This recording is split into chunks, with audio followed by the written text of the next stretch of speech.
And we're going live. So, Oh, yeah. by my time, it's 7:59. Yep. That's what it says. But you know how that goes. Impatient people. Not really, but you know. John's more impatient. Oh, are we on? Are we live? Yeah, we're live. Oh. Hey, the guys. vent is cool. We are back for another Saturday stream. While I'm surfing the net or what I can buy without any money. At least do it right. Welcome to the people. Welcome the people, right? So, welcome to the RC Drift Show talk thingy that we don't have a name for. Brought to you by me and me. Produced by me. Introducing co-host John. I'm Adam. All those things. Okay, you guys. How you guys doing? Are you guys good? Are you well? Are you healthy? Did you go drifting this week? I went drifting too much this week. Yeah. I went drifting today. That's about it. Hey, Lance. Hey, Alex. What's up? Azamomo. I still don't know your name. It's Asa. Is for short. Oh, yeah. We talked to him last week. Yes, John. That was last week. Yeah. Watch FD. Let's see if Let's see if FD messes up. Messes us up again.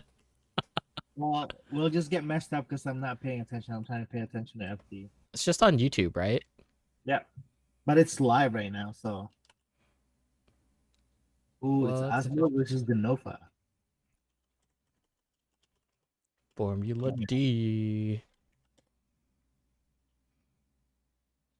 Okay, you're gonna get some feedback just for a little pressuring. Okay, no more feedback.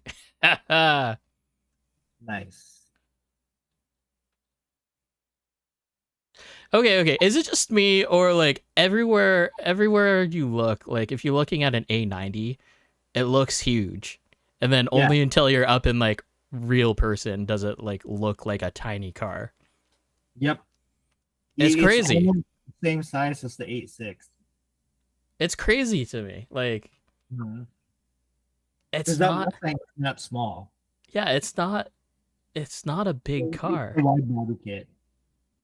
It makes it look big. No, I think it's the ginormous hood. It could be. I think it's the ginormous hood. You can put a lot of stickers on that hood. That's a lot of sponsor me space, that's for sure. That's where all the money's at. Right. Okay, you guys. So this week, I've got a few different topics laid out. And if the whole goal is to try to start putting this into like podcast form, I want to try to start organizing it a little bit better, a little bit more tight knit. Hopefully there's not too much like random talk about stuff, but we do want to still keep on having fun while we're doing it. Right? Yep. That's the reason why we started. We just kind of wanted to hang with everybody, talk about it, and enjoy while we're doing it instead of like, oh yeah, by the way, topic 1. Okay, next. So that's what I'm gonna do right now. But we did that before, but yeah. We're gonna go ahead and start off with calendar events this week, and actually now it's Tandem Tuesdays is what they're calling it up at PDX Underground. So tell us a little bit about that, John. Tandem Tuesdays. I actually haven't done a Tandem Tuesday. That's a new thing that started right after the comp. Kevin decided he wants to do Tandem Tuesday. I don't know if he had a show up or participants on Tuesday because I wasn't there. I was at work. Is Kevin gonna be the judge? I think Kevin's gonna be the judge. I think it's a thing for him to get everybody else into it because a lot of his previous or current clients that's not drifters are pretty competitive. So I think he wanted to get drifting, or he wanted to show them that drifting is competitive. John's quiet. Hold on. What do you mean? trying to talk louder. Yeah, he But even yeah. has a better mic. Hold on. Because it's technically going through the pass through of my computer. Keep on talking, John. I'll fix it. Okay. So, but yeah, so that's what happened, and then Or it, after that, huh? or you can Oh, just start talking louder. That works too. maybe louder or closer to the mic. Hey guys, what's going on? Oh, Dr. John. Yeah, Now you, they tell just you don't to call me Doctor Drift because there is a Doctor Drift in the Philippines, and he is basically instead of Drift King, they call him Doctor Drift because he is a doctor, but he also pioneered like drifting in the Philippines in some sort of way. So, yep. Is that better? Can you guys hear me? Maybe talking to the mic is you're super boomy. That's the only complaint that I have. But that's fine. Just unless don't you guys like can hear me. don't talk like this. Yo, what's going on? Like that. Yeah. But yeah, talk into the mic apparently, Okay. not Well, at the screen. we could do that. You can do that. Wait, who won? God damn it. Chelsea Denopa got the win. Anyways, I wanted Aspo to win that one. Just because he has an A90, huh? Exactly. You're lame. Gotta support that RTR life. No, I'm trying to support the winner from last year. Is that why? Are you on the bandwagon then? Are you a bandwagon So, believer? so I've been a fan of Asbo ever since back in when he was still driving a 86. So that kind of what started it. Chelsea Donova, I'm a fan, but not like a big fan. Like if I want like if I was a fan for somebody to win, like root for somebody, I wanted to root for Kengushi or Dai Yoshihara, but Dai's not competing this year. Oh, I mean, I guess I could root for Travis Reeder also since he's local in the Vancouver area supposedly. I thought he was from New Jersey, but yeah. Gotcha. Okay, so yeah, Tandem Tuesdays. Apparently, mini comps every single Tuesday, something like that. Tuesdays Yeah. are free hot dog day too, right? Yep. Well, no, actually, he did that on. It's random, right? Like so, there is no set schedule with Kevin. Kevin, Oh, dang it! what is that? I think I. Sorry, I'm getting a cheat sheet from like it is. Lance, it is on that mode, by the way. Is he clipping? Now he's showing me the cardio or cardio ID Car diode polarity. card diode. Yeah. It's the polarity pattern. Okay. Yeah, I'm on that setup, Lance. We kind of somewhat tested it in the beginning, and it does sound better, according to Adam. Maybe I'm just talking quietly. No, you're. I mean, you sound fine. It's just you're Yeah. boomy. You're. Hold on. I can turn you up too. Keep on talking. Cool. Like All right, like yeah. not trying to be in the microphone. Huh? Oh, like this? Yeah. Okay. Cool. So, but yeah, Tandem Tuesday. I guess it starts this Tuesday. And Tuesday's two classes. I'm confused. I'm a Okay, little bit confused for that. it's every Tuesday and then whenever day he wants also. Jeez. Yeah, Okay. because he did hot dogs on Thursday too. Oh. Mhm. Okay. Now, I don't know if it's just me. It's probably just me. I've never heard a hot dog called a glizzy before. A glizzy. Glizzy. Oh, glizzy. I don't know. I heard that from the younger crowds nowadays. Is that what they're calling? Anyway. Yeah, because my guy Alex at work, he said that a couple of times. And I'm like, what? Need some So need some glizzies in my life. Yeah, thanks a lot, Judd. You and Damien, both of you. Okay. Too bad. Uh, to next. Okay, next Sunday, not tomorrow, but next Sunday is round number 2 of the Oregon Series drift competition for STC. So Mhm. it's coming up faster than everyone thought. Yeah, because I was like, whoa, that's next weekend. Yeah, I've been, well, I mean, you probably saw, I've been kind of running the chats, trying to get organized here. Hopefully we don't have any hiccups, and hopefully we can just Mhm. like get it going.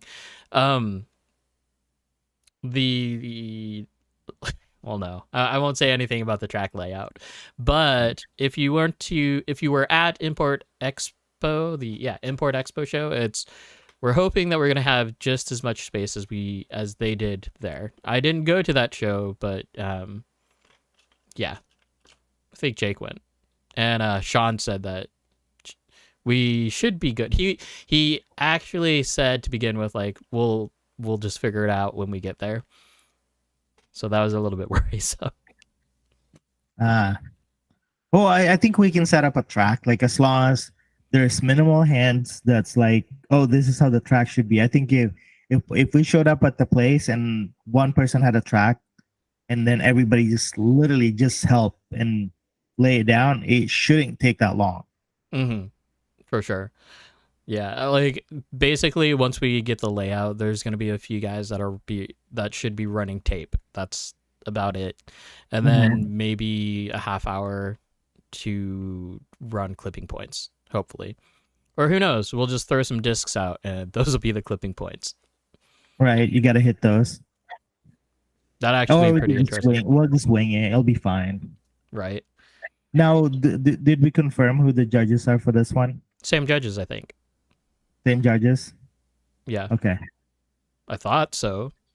Anyway, if not, that's for a different topic. yeah, then we need to talk about that apparently. Okay. Okay. No, I just want to make sure. So where is it at? It's at the Portland Expo Center. It's in Portland. Yep. We will have the link on the bottom when this gets posted. I'm sure Adam will add it on there for where to locate the place. No, just go look up the event for round 2. Everything should be there. Okay. I'm not all about that reposting. And just so everybody knows, we are running DRCs. Bring your own. They need to be clean. It needs to pass tech inspection. Yes. Cool. And if you don't register on shalllounge.com. Yes. Right. So I'm getting to that. Okay. Sorry. So if you don't know, if you are planning on coming, it is free entry to the show as long as you're on the list for competition. So, oh, Jake did say that DRPs were amazing there. Okay. Moving on. We'll talk about that later because Cool. it's late. Yeah. So free entry to the show and free entry to the competition. We're not having a competition entry fee this time around, so prizes might be a little bit lacking, or they might be really, really cool. Actually, they're really, really cool. Hopefully they're really cool. It would be. So this is like one of those events that, since we're gonna have the comp public and everybody could see, I think it'd be cool to see some pretty cool prizes for first, second, third. Just to show that, hey, there is a comp and it does look good, instead of just like, does that make sense to you? Yeah, it does. Okay, cool. So All right. Matt is one of the guys that typically competes. He is also the creator of Street Scene. So we might be grabbing some shirts from him. Not might, we are grabbing some shirts from him. So first, second, and third. And I don't know if we want to pre-select. I think maybe we could have it so the winner chooses or whatever. Right, like kind of like a little piece of paper thing. I don't know. Yeah. We'll figure it out. Bring donations to Adam and the judges. I mean, yeah, honestly, pretty much any money that we've been receiving from these competitions is going right back into the competition fund. So Mhm. we're hoping to have some really awesome prizes for you guys at the end of the series. Something that actually means something instead of like just something to hand off. Yeah. Well, and that's what we talked about last time. I think if we are gonna compete and we want cool prices, I think we should expect to pay some sort of competition fee if we expect to have good prices. Mhm. Right. If we're more counting on this as like, hey, let's just go have fun and bragging rights, then you're gonna get, a pack of candy from Walmart or something. Hey now. Hey, those were cool. Like I said, the idea was cool. I said a pack. I didn't say a small big pack. Come on, yard long candy bars. Okay. Diabetes in a box. It was that, and then we did cereal. Yep. It's all fun, right? Like I'm just saying, it's fun. And I just heard a few guys, like we've always talked about it. Oh, it'd be cool if this competition you win and you get something super cool, like you're first place, blah blah blah. It's always been topics after topics, and that gets talked about all the time. It's gonna be a pair of socks. If you know, you know.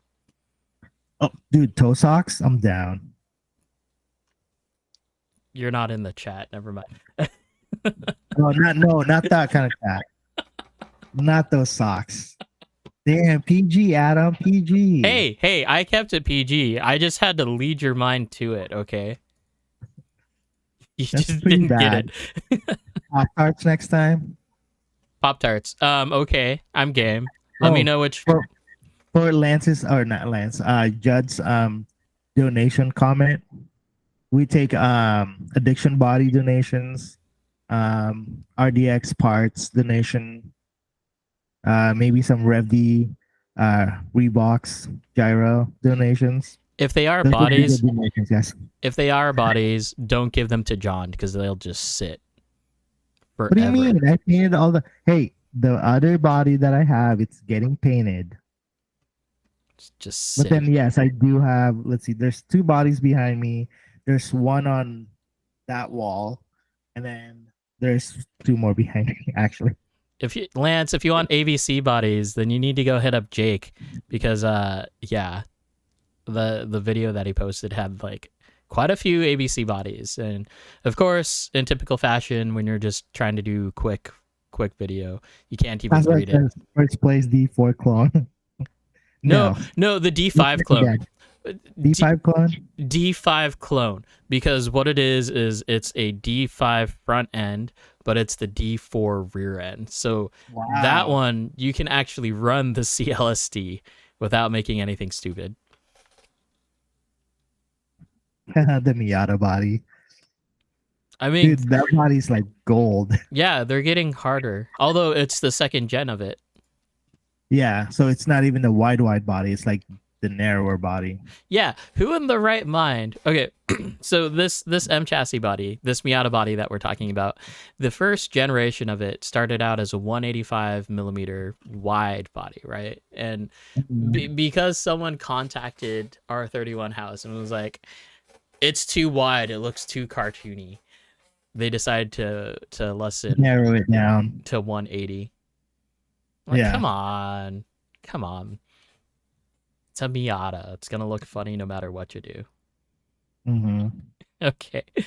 So just like John said, register at challonge.com. That's CHALLONG.com. Oh, you forget the E. E.com. The link is in the event description. MST Miata is 170 mils, so you got a good centimeter on top of that.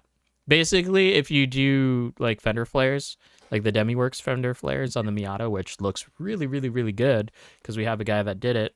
Well, actually, Lance did it, and it's Daniel's, but it looks really good. Daniel just doesn't come out. He needs to come out so we can like, drift. Mm-hmm. Or maybe if we just had like a Gunpla modeling festival thing, then he'd come out. He'd for sure come out for that.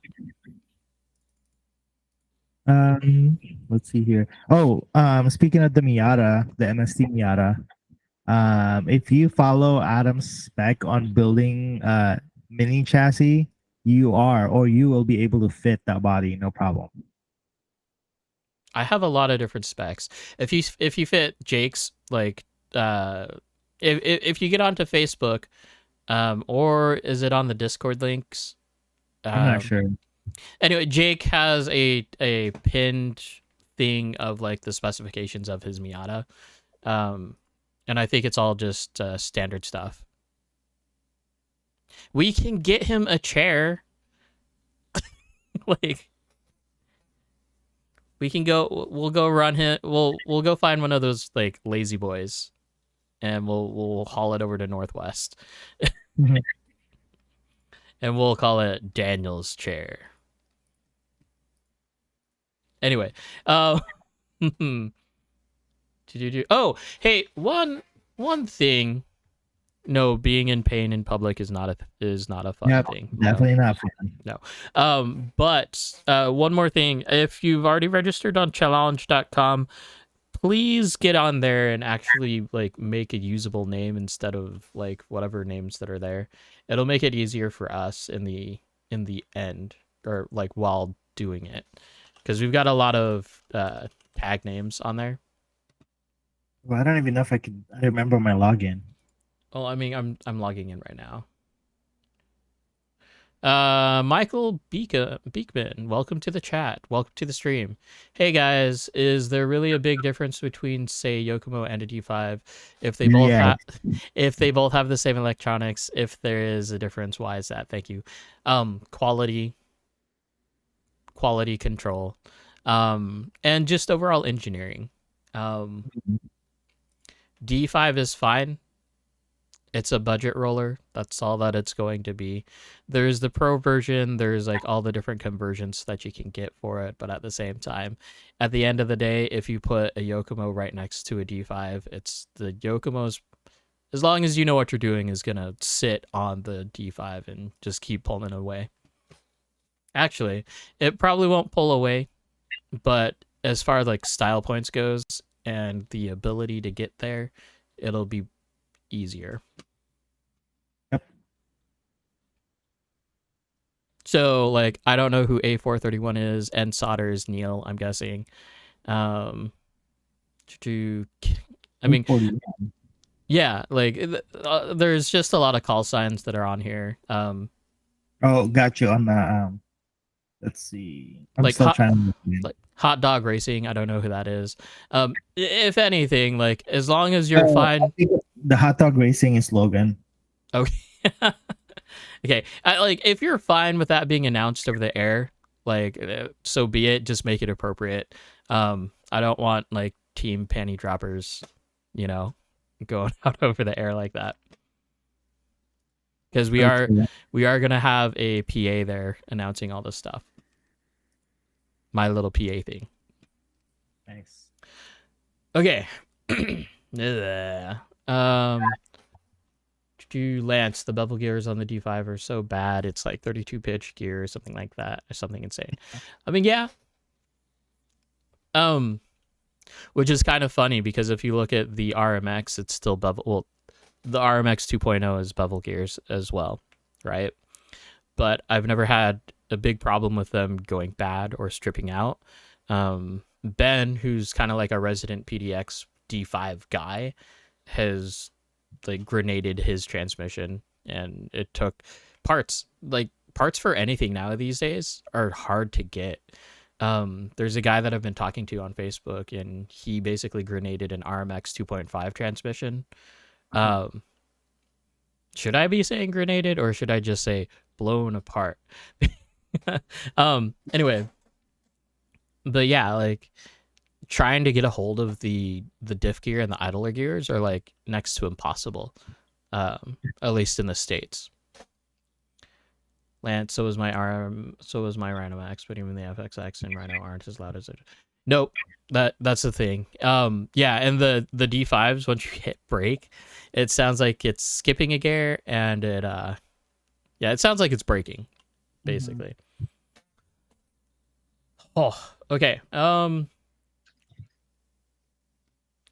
If you're in the chat for the Discord, if you're in the Discord, go ahead, and if you have new pictures or cool pictures, go ahead and post them in the Roast My Rig chat. We can go over and do that thing like we did last time. In the meantime, oh, I guess I should post that derpy dirt. Invite people. Copy link. Here we go. You don't know.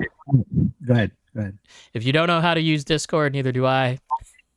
Although there are some questions in Discord that got covered after the stream, so we can go over those as well.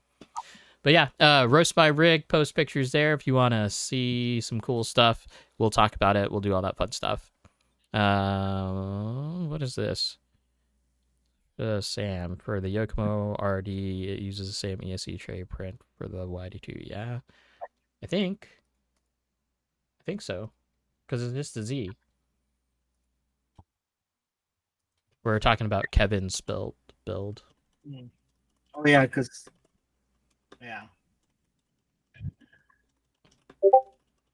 So there is a lot of hands and inputs when tuning cars at the track, which is good because then I don't have to tune a whole lot of cars. If you are doing that, just stick with one person. That's my recommendation, because that way you're not going to like, well, Adam said this, but John did this, but Jake did that. Pick a person. If you're doing a 1-1-2, you get better results that way. Mm-hmm. And don't let anyone touch your car. Feel free to tell people that you don't want their help. If you don't, if they come up to you and ask if you need help, you're welcome to say that, instead of like having that guy work on your car and then you hate it, or you didn't want them to do that to begin with. It's kind of interesting because I can just go up to a car and start working on it and no one cares. Oh no, like I guess my point is there are some people that works on some other people's car, even though that person that owns that car didn't want the help. Mm-hmm. So yeah. No, and it's not me. It's not me. Sure, John. I don't know how to keep you in check anymore because I can't like put a compressor. Well, I have you on a compressor, but you still talk very, very dynamically. I mean, that's why we have a stream. I think people are on here just to hear what I would say. I don't know how to take that. Type amen. say, put your hands up if you just like to hear what I say every week. If not, then you can put a thumbs down. See, people like to hear my voice. Thanks, guys. Put a sock in chat. No, that's the wrong chat. I'm not part of that chat, thank God. Which makes it even more funny if it is. Well, what? Sam and both, who's both, were talking about this today at the track. Even said my D5 feels like Adam's. I mean, that makes sense, right? Because I did work on that D5. But seriously, like, okay, real talk. Any chassis has the ability to be able to feel like another chassis. Like the D5 is going to be able to feel like a YD2, right? The D5 MR, right? It's the same motor layout. I bet you that the weight distribution is pretty close to the same. The reason why that Yokomo is the better deal is because it's such a turnkey solution, right? You buy it, you put it together, and you go. And even more so, the RDX, right? You buy it, you put it together, you can't screw up because everything is already set for you. You can screw up building the shocks, but... And also you can screw up by putting the wrong electronics in it. I mean, I'd say that, at least. I mean, okay. No, that's a debate for another day. Yeah, I don't know. I'm just a snob because yes, I can see that there are like really good cars out at the track here and there, and you're like, damn, that's a great chassis, and then it doesn't drive right because of the electronic that's in it. Well, I mean, technically With though, motor, ESC, you know, doesn't radio setup. doesn't Takahiro run with a Sanwa? It's not a bad radio. I know, but that's my point, right? Because like, if that's the case, then we're all running the wrong thing. Anyway, it's it's the snob mindset. That's all. Like, No, I mean I say that because we have driven car. Like, come on, guys. I drove when I was first running this. I was driving with a Spectrum DX3R Pro, and I thought it was a shit. And then I drove on with a Sono radio, and it was like, wow, this is night and day. Just like many other of the like many of our friends at the track or wherever we go, and they see, why are you running a $800 radio? And then they see how it works, and it's like, boom, they buy a $700 radio or at least a Futaba or a Noble because it's better than what they had. right, but it's unfair to just like eliminate everything from just running, right? Well, no, and then that's why I said it's there are stuff that like you can make a mistake by putting the wrong electronics in a certain chassis. Like if you're expecting it to be a good chassis and to run right, you got to put a decent electronic in there. You can't just go, oh, I'm gonna buy Amazon special, eBay special stuff. It can work, but it's not gonna work as good. So what you're really saying is that we need to do a high car, low car thing. We could. I mean, we could do that. Oh, actually, you remember at the comp, I was trying to switch radios with you just to see if we could do it like that. That would have been fun. Yeah, but that's like high car. Oh no, I guess that would be high car versus low car. Mm-hmm. But low car has the same electronics. Yeah. Hey, so I just noticed that there is a really long delay. It's like 10 to 15 seconds. Oh, maybe. Yeah. D5 versus $5,000. It is not that much, and it's not a GOM. The original parts that are on it are the plastic transmission housing, the pulley shaft, the rod ends for the shock bottoms. That's it. Everything else is different. So if you do want to buy a Yogi, or if you want to build a Yogi, just buy the transmission and then buy everything else separately. What are we talking about? They're talking about the high car versus low car. Yeah, you're right. Never mind. I take it back. We can't do it. It's already been done. We'll just refer to that video. It's a pretty long video too. It's like 45 minutes or something like that. Mm-hmm. Okay. So if you are posting things in the Roast My Rig thing, that's cool. If not, so be it. We're going to move on to Product Watch. So it's not on the list, but I might as well bring it up here. Product Watch for the new RDX Hot Boy tune apparently is that 2mm spacer right underneath the front bulkhead, right? Uh-huh. So why are you guys doing that? You want my honest answer, or as long as it doesn't involve droop, because droop is the wrong word. Okay. Yeah, give me a sec. I'm trying to open Discord. Okay.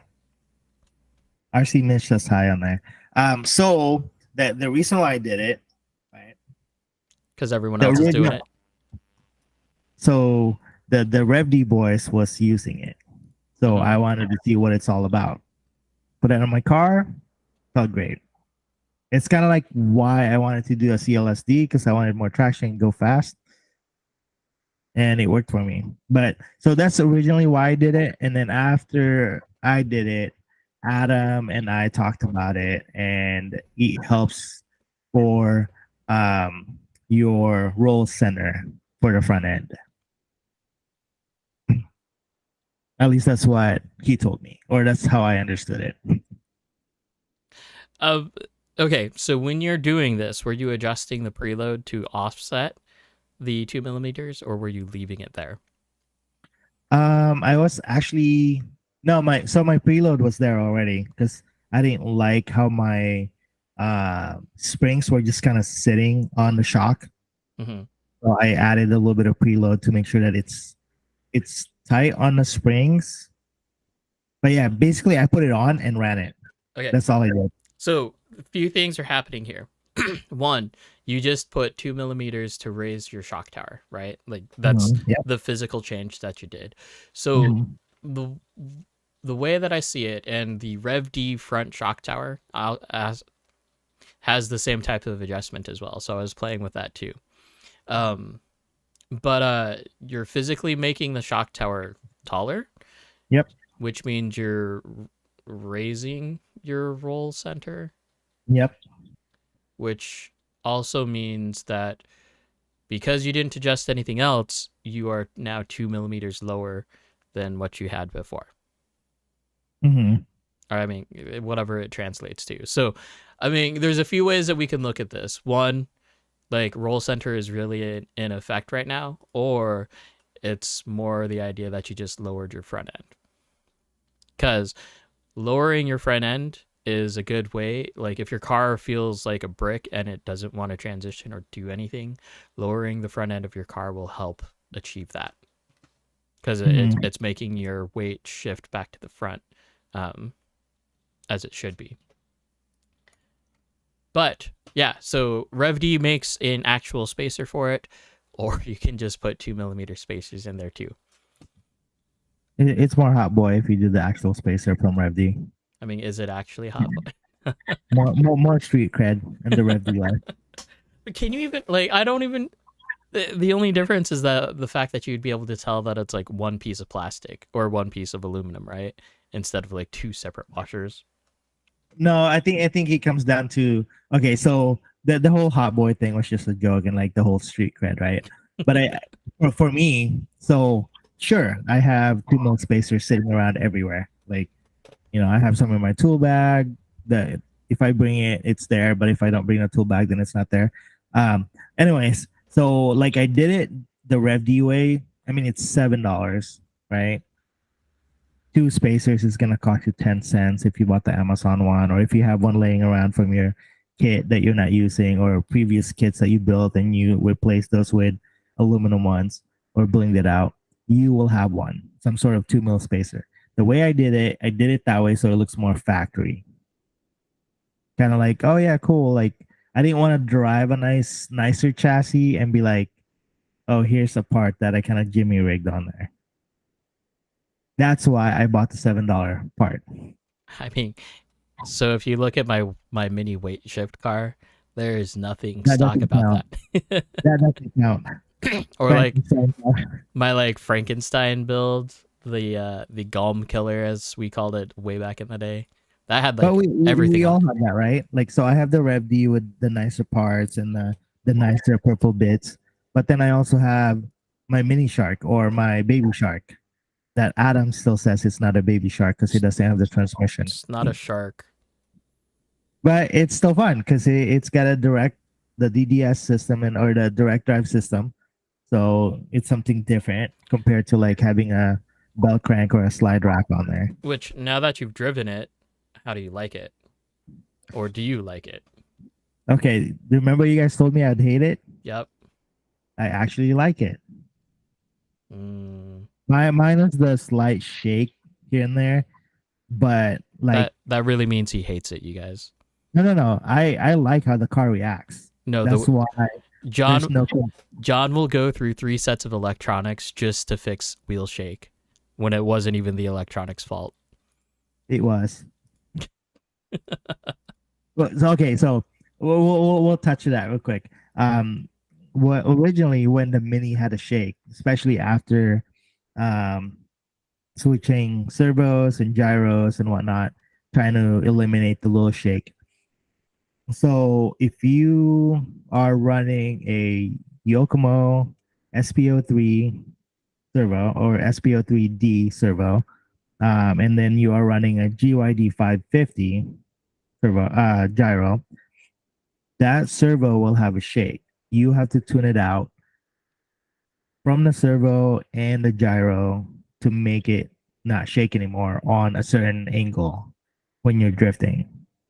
But once you do that, so basically the fix is I dialed down my anti-shake on the servo and use the gyro that I can access easily to tune for anti-shake or um, dampening system on the gyro. So now like my Rev D RDX doesn't shake anymore. Before it was shaking pretty bad when I'm at angle. The mini is almost no shake or shimmy. I call it shimmy because it doesn't really shake, it shimmies at like some sort of angle. Yeah. Well, 'cause it doesn't really shake like this. It's more like, and then it goes away. So it's a weird. It's a weird, yeah. So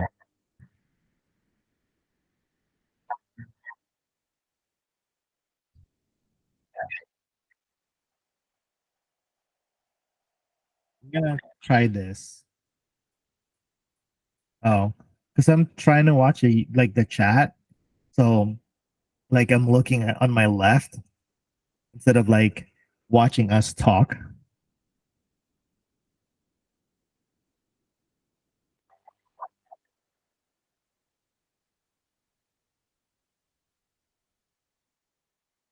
Mhm.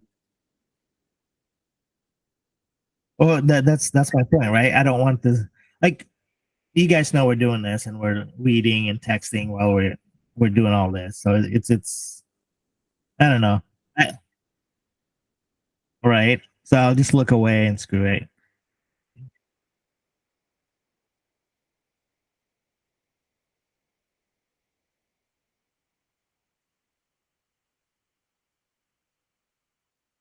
Your sound or my sound? Okay.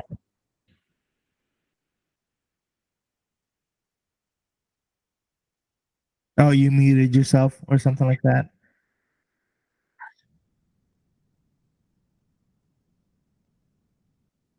Huh. It's because I didn't copy my audio source to the other. Hey, so on the chat, guys, which one of you guys Check have check. been to GGT or Super G and driven their cars?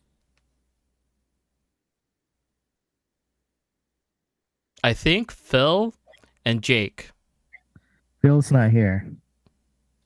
which is kind of funny because I was seeing in one of the dark pages that that someone was like, "We need Phil. We need to bring back Falcon Phil." I was gonna make some stupid little Tesla joke or um, yeah, uh, SpaceX joke because that's pretty much where he's been devoting all of his time lately. Yeah. Well, Okay. Sorry, guys. I totally forgot to copy and paste this audio input. Cameron, been to Super G, haven't driven any, driven 3 cars. yeah, because I was asking about who's driven a car there. Mm-hmm. Like it's kind of it's an interesting ask, right? Because it's like you know Mhm. how you drive your car, and you're asking because you want to find out like how other people's cars drive, right? And Yeah. to be able to compare it to yours. Well, it's not even that. So like at this point, like how all right, so we've all progressed in some ways, right? I think I'm at that stage where I want to try new things and new tunes and see how far I can take it without messing up the RDX. I mean, just play to play. That's what it comes down to. But no, Yeah. like, so I drive everybody's car. Hmm. Out of one, they asked me to drive their car just because like they want me to see what we can do to it to make it better, Hmm. or I want to see how their car is driving so I can compare like my style to their style and then see where we can go from there. Or I I ask people first. I make the acquaintance. Always make the acquaintance first, and then ask if you can go drive it, because then it's weird if people just come up and be like, hey, can I drive your car? It's like, Yeah. no. And like me, right? Wait, out of wait, everybody. This is a drift chat, right? Why is there a crawler in the background? What? There was a crawler in the background. What video is this? Oh, this is Expo. What's the expo? This is Northwest, looks like, with the orange Rocket Bunny kit. And this was the old. Yeah, these are old video. You're talking about the background video, right? Yeah, yeah. Hold on. Yeah, so I think it's funny that people get scared, Lance, when you try and have people drive your car. They should see how you put that thing on a track or on the table. I know, right? This is the Oregon State Fair, not the Expo. Gotcha. This was the debut of the. Oh, you're a little behind. Yeah, I remember we're kind of delayed. The video that I'm looking at is at the track at Northwest when it was still like in that room. Well, it'll change in a sec. Anyway. All right, on to the topic. We are going to talk about the new body from Addiction. Yeah. I don't know how I feel about this, you guys. Like, I kind of like it, but it kind of reminds me of the new GR86 wide body. Well, it's because it's Addiction. Yeah, it's Addiction. Mm-hmm. Like, this is what they all look like. Like from the Yaris to the 8.6 to the Supra to this. I don't know how I feel. Like, even the real cars, right? Like the 8.6 and the are we calling it the Z or the Z400? Z400. Okay, like they literally are like replica of each other, right? That's how I feel about those cars. I do think that it's cool that they're doing the callback to the old style, but it does, it makes it ugly because it's like doing this weird Stingray type of thing that I don't dig it. I do actually I like the rear end of the Z400 better than the GR86 though. Okay, here's a question for everybody, right? So since all this, retro modern cars are coming out, like the Z, for example, and then if you see like a Camaro or a Challenger, and you get the louvers on the back window and the side windows, what do you guys think about those? Like on a new car? On a new car, yeah. Like, so there's an 8.6 with louvers. I seen a Camaro the other day with louvers, and then a Challenger this morning. And just the rear windshield, is that what we're talking about? And the side window, like like the old school cars back in the day when people are putting those.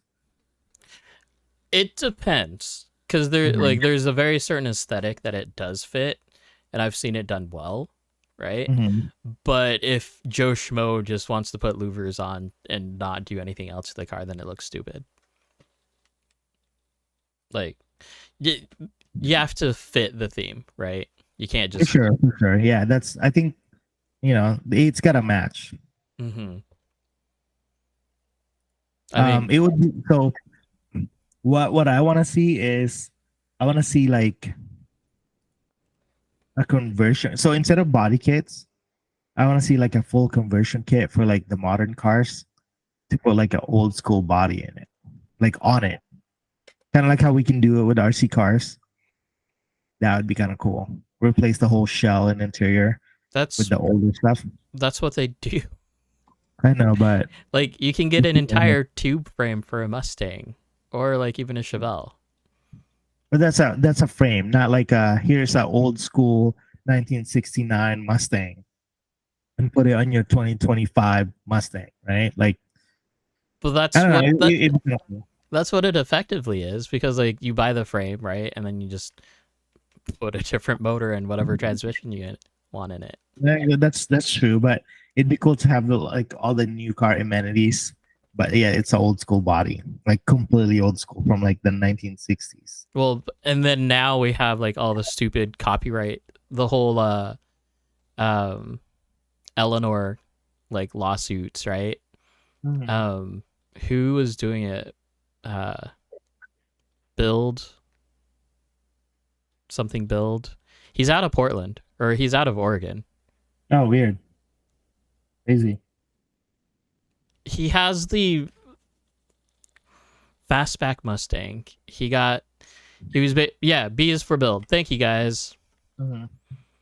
Yeah, all of those stupid lawsuits. Oh, and the other one that I saw that was hilarious was like dude wrapped his 8.6 in a Lightning McQueen like wrap. So like it looks like Lightning McQueen. Mhm. And yeah, he got a he got called from Disney basically saying like no. Oh wow. It's like come on you guys. And then there was Yeah. another lawsuit who like they put the Lightning McQueen theme on a Mustang and they got called being like that's Lightning McQueen is not a Mustang. Yeah. Okay, other body, Addiction FD. I mean it's I pretty want one. I have a FD Tamiya body that fits the RDX that but I kind of want to paint white. but this would be so much cooler. Yeah, and then it's gonna be like 10 times wider than what I can use on the RDX. No. It's what, 200 200. Yeah, the RDX is pretty narrow. Yeah, because of competition spec. Yeah, I'm running 8 mils right now, and the on the rear end it still sinks in, or it's still like under the wheel well. Mhm. Like Okay. there's no poke. Pre-order, Jed, 129.99. And Damn. we all know how pre-orders work with Super G. Hey, I got lucky with that, by the way. Yeah. So I think I messaged them on Facebook when I was waiting for my shark front end. I was like, "Hey, are you guys gonna get the shark front end anytime soon?" Blah blah blah. And the guy said, "Oh, we're gonna get it on Tuesday." So I checked on Tuesday to see if it was available on their site. It never went available. Wednesday was it Wednesday night, Thursday night? It must have been one of the late like drift nights. I get home and it's sitting on the counter, and I wasn't even expecting it. So you kind of get like hit or miss as far Like as I know for. my only rule on Super G is it has to be in stock. None of the pre-orders. Like Okay, now so if it's like a pre-order, like let's say there's a body on there that's been there forever and they never took it off and it says pre-order, they can't get that body. mhm. So like if it's like that, yeah. But if they tell me it's gonna be there by Tuesday and it took an extra week, I don't mind it. That's why I pre-ordered it. But it's a hit or miss. I could be in a good mood where I'm like, oh hell yeah. Right. Or it could be, God damn it, where's that body or that part? So Andy needs to pre-order this body and redo his Corvette body. Oh, that next one, let's see it. I mean, I guess I need to figure out a better way to do this cuz seeing like waiting for you to see it on like the stream is kind of lame. Well, no, I mean I could click on it. Oh, Yeah, you know what I could do? I could put it in chat. there you go. Here we go. So yeah, That is pretty clean. But see, it doesn't look like what Matt Field's driving now. yeah. I mean, neither does the one that Andy did. I mean, it's pretty cool. Like, It's clean, right? mhm. That that's the majority of it. It's clean, and like if you put the paint job on it, I'm sure it'll look fantastic. Okay, what else do we got? Easy light attachment. I kind of want one of those. What did I? But, What is it? but Oh yeah. So I posted these. Okay. So these are 3-pin pogo connectors for all of you who don't know. Um, these are not magnetic though. So I think if there was a magnetic variant, which you can actually readily buy, it'd be cool. But special thing about these is that they have a little 3-pin connector for the server Mhm. wire, so that does make it pretty easy.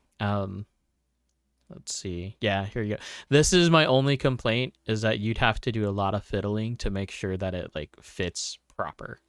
And it That lines up with the pins hmm or whatever. But other than that, just drop your top on and you would have controllable lights if need be. Mhm. Like, the idea of it is great. I think it's absolutely fantastic. Um But I think it's been done before with magnets also. Well, it's like some of the one of the local guys. He's got his light set up with magnets, which is pretty cool. right. Actually, two of them. I think Corosa had, or Mike has his too, and then uh, let's see, Charlie has it too. Right, but this could allow you to do like auxiliary channel control as well, like cuz it's 3-pin, not just 2. Mhm. Not just But power and ground. but like you can, so yeah, I think that for me it's more of the connection, right? So like when you take your body off, the connection's gone. Like you don't have to worry about a wire. Like Yeah, yeah, 100%. yeah. So that's I think that's where that one wins. Mhm. So Yeah, backfire kits is what Lance is saying. Oh, speaking of which, this body, I've had this body before. Is it? I think it's. No, never mind. It's 2-door. I've had the 4-door R34 before. I miss that body. you know Yeah. what body I miss is the Team Samurai Yokomo FC body. There The was like complete okay, the the complete. complete livery, yeah. Well, so only because mine got stolen after I finished painting the body and putting all the stickers on. Mhm. Yeah. I miss all of the Yokomo like livery stuff. Like, And we took it all for granted. yeah, Some of us, like this guy, didn't even use the full livery. Like I had my full livery sitting in a bag for the longest time until Nick goes, "Hey, what are you gonna do with those stickers? Can I have some?" right. And I'm like, "Yeah, sure, no big deal. I'll just get another one." Nope, never was able to get some again. Well, that's what happened with the yellow your D like FD, right? So you gave it to me like the weird yellow color, right? Well, that's a D like one. Yeah, but I had the what the whatever Jay-Z, right? Whatever livery, the Goodyear livery. Mm-hmm. Yeah, that one on it, and it was the chrome one too. So I just like threw all of those stickers on it. Mhm. I think that was my first iteration of like, oh, you can put these on any car. Yep. Yeah. Yeah, that's all I have for Product Watch. Nothing really special in terms of like new things or new like hotness that's like out on the market today. Let me just double check the Super G website. Like what's new? I'm actually afraid to go to that website because I kind of want to buy a bunch of things, and I shouldn't be buying anything. They do have top line spring sets. Lately I've been actually doing like really, really light front end springs on my setups. Um, yeah. So top lines are usually pretty good, and they come in like full sets too, so that's kind of cool. Other than that, they've got disc brakes. Nothing really else. Nothing special. Okay. Mhm. Let's see. Moving along here.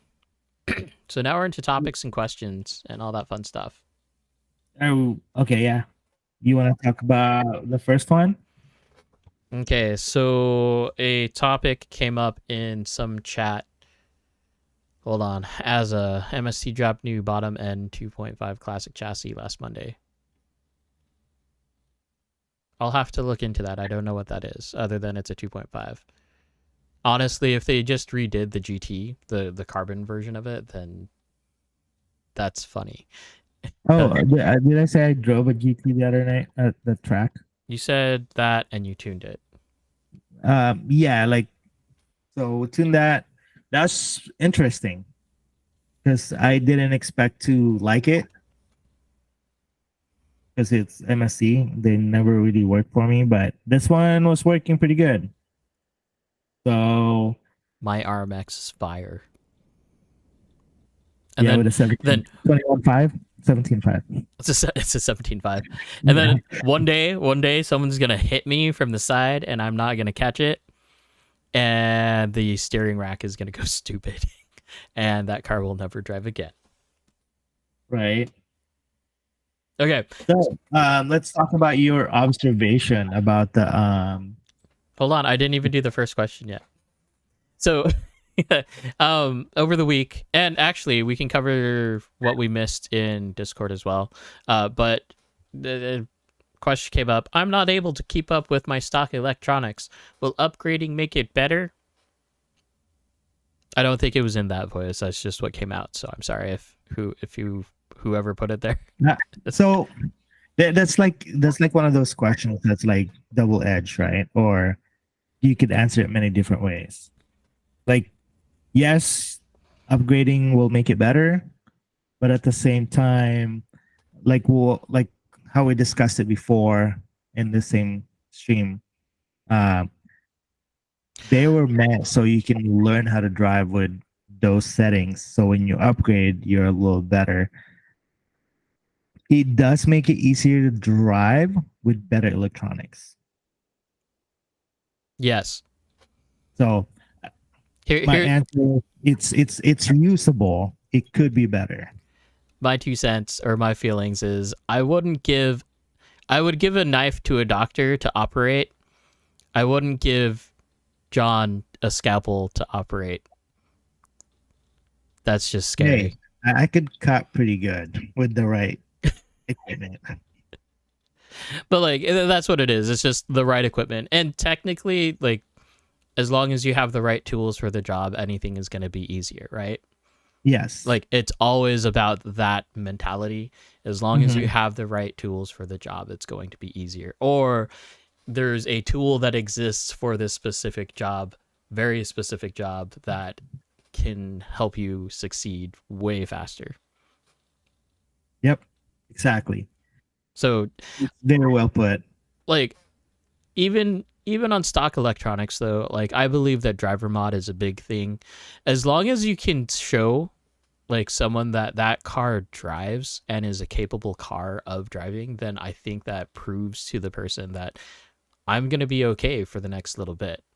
I mean, 100%. That's I think like I said, over the past week or so, 2 weeks maybe, we've proven that a lot at the track. I've driven a car that's like the guy completely just built it and drives really well. And then it's also it's upgrading. It's not always like the best option, right? Like I think, yeah, like driver's mod definitely work, or it's a thing.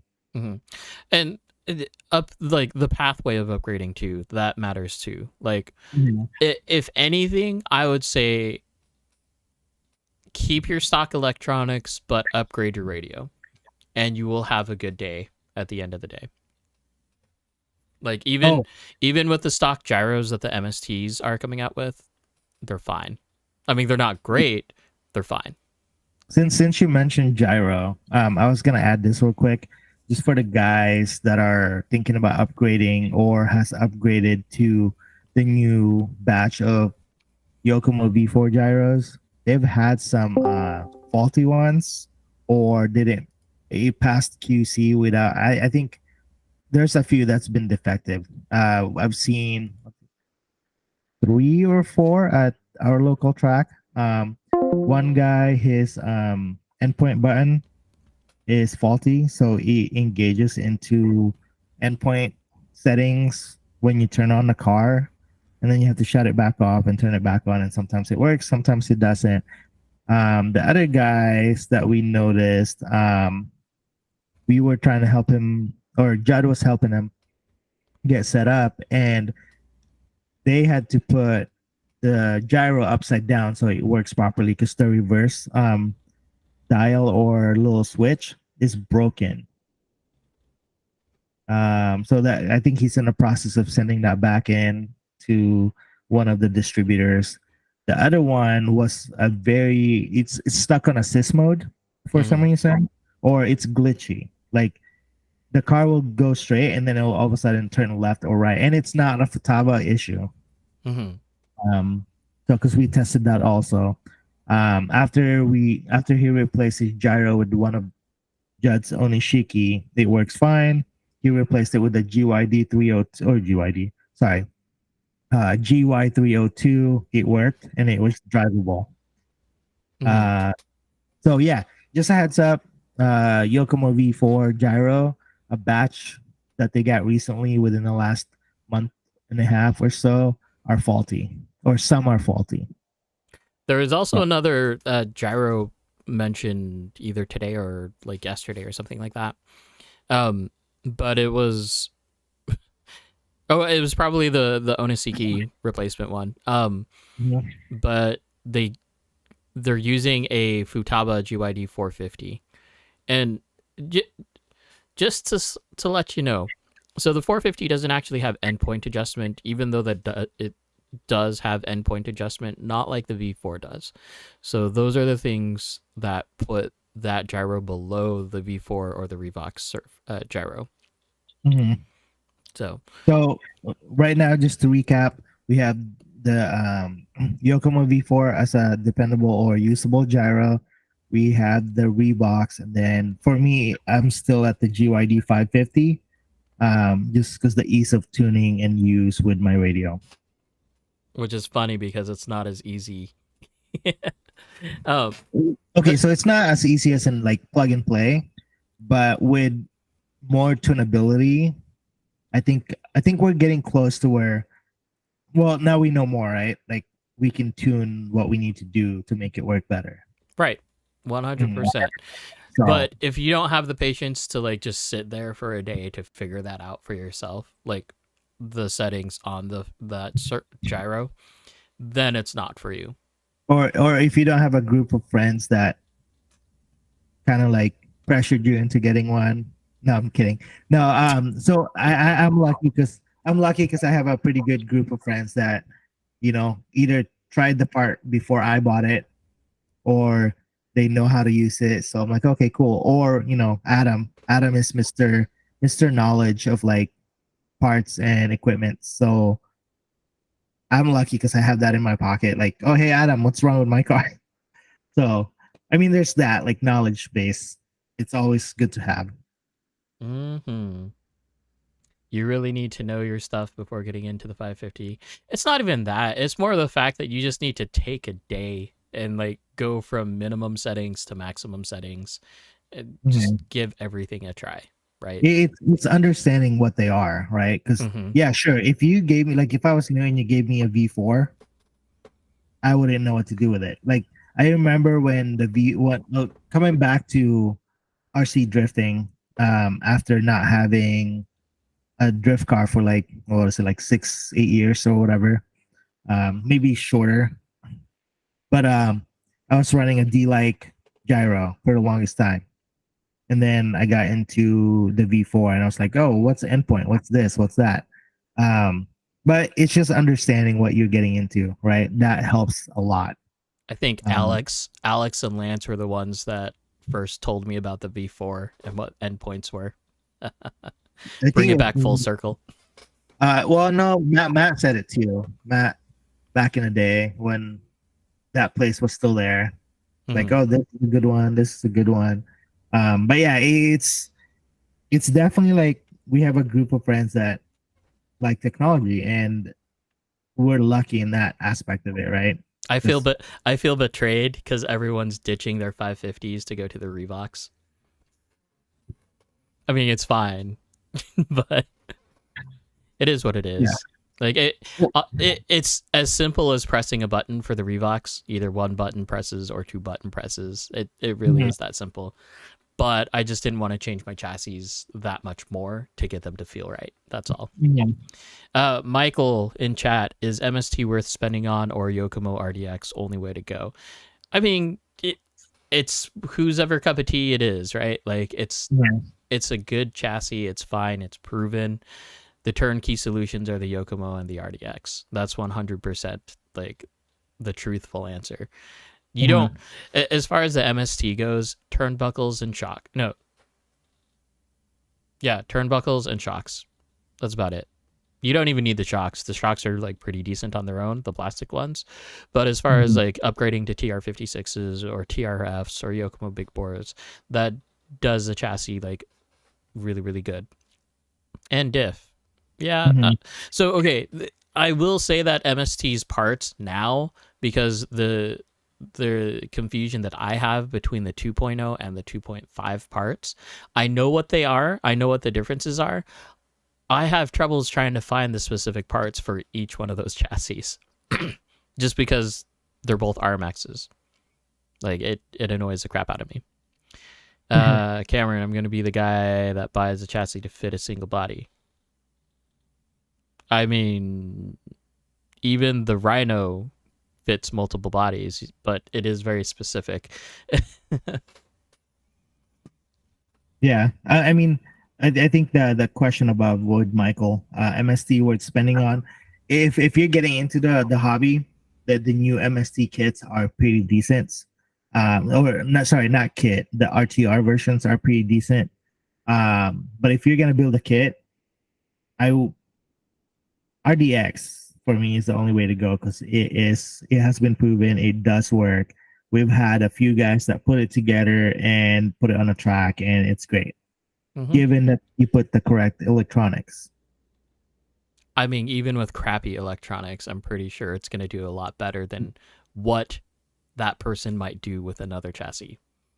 Well, I mean, I only say that because there are bad electronics. There are good electronics. Like, but that's why I said correct or decent. Right. Let me rephrase, correct or decent. But take the John out of that statement, right?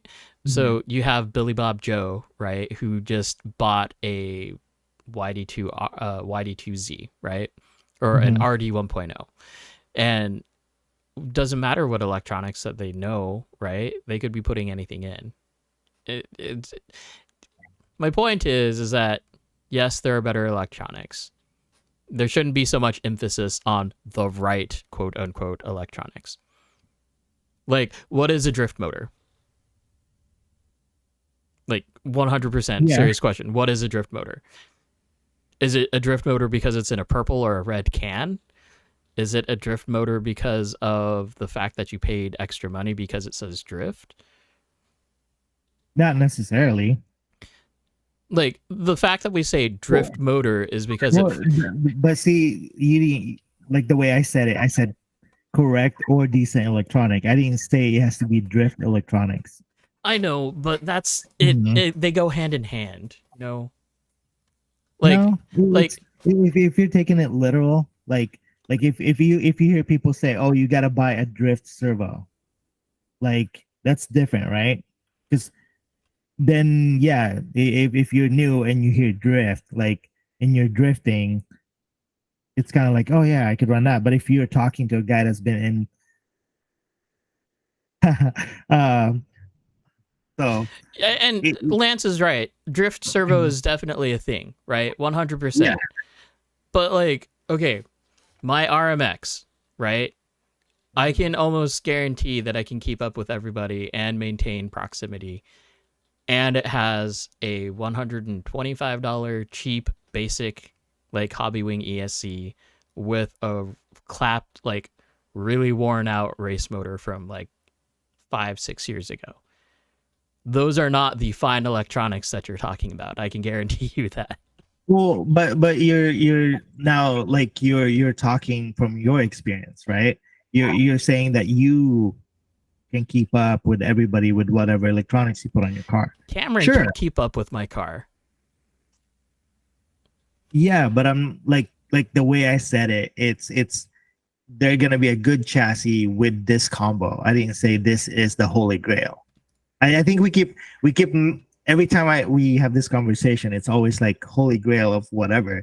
It's decent or good electronics. I didn't say it has to be the best or the holy grail. It's like I like, I will take a V4. I'll take 550. I'll drive with the Onishiki gyro, or like a OMG servo. Right. But I prefer what I prefer because it makes it easier for me to drive, or it's more enjoyable for me to ride. I would hate for somebody to spend the money. Um, like I said, I'm spoiled or I'm blessed because I have friends and acquaintances, or um, drift buddies that has tried electronics and said, "Oh, this one works better," and I get to try it on their car, and I'm like, "Oh yeah, CLSD." Like, I didn't have it, you all had it, and I was like, "Oh, cool. I like how that drove. Oh, I like how that drove." Did I hate it the first 10 minutes that I had it? Yes, but I mean, like I said, it's just I'd hate for somebody to, because I see this at the track a lot, right? Like, people buy a drift car and they put their own electronics on there because it doesn't matter what electronics you put on it, it will drive. Yes, it will drive, but 90% of the guys that's built their car from whatever electronics they can find, they're fighting the car the whole time. They're not driving it. The car is driving them, and they're getting frustrated because they can't drive with everybody. So that's just my 2 cents on that topic. Okay. Mhm. Okay. Yeah, at Lance's FXX, his beast mode, 17.5 motor, bad bearings. No, the motor has a bad bearing. That's right. It sounds like junk, but it drives great. Mhm. And it's a 17.5. Anyway, I'm just saying, let's not like don't get too caught up on the whole like glorified electronics thing. That's all. Because if we do, then we're in like enabling a gateway that shouldn't ever be there, unless you're Ben and using a Savic servo. Yeah, that's right. Someone needs to get that man a servo, but he needs to get it himself. Okay. Um, are we? Let's see where we at. I lost the page. Hang on, trying to catch up. Okay. Okay.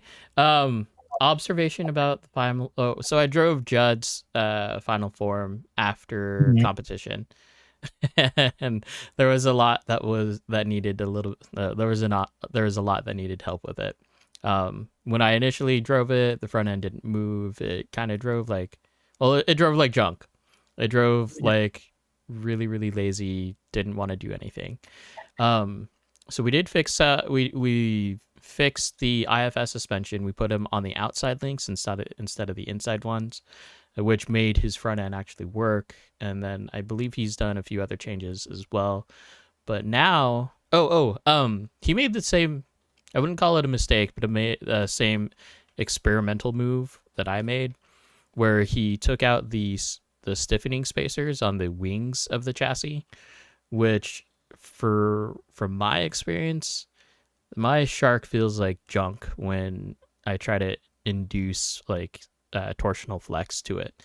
Like, it drives absolutely fantastic when it's as stiff as it can be. Now, Lance has a Megalodon, which is a flexi razor deck for the Shark, and I think it still drives a little bit lazy for me, but it's more tolerable than like just taking those two wing screws out.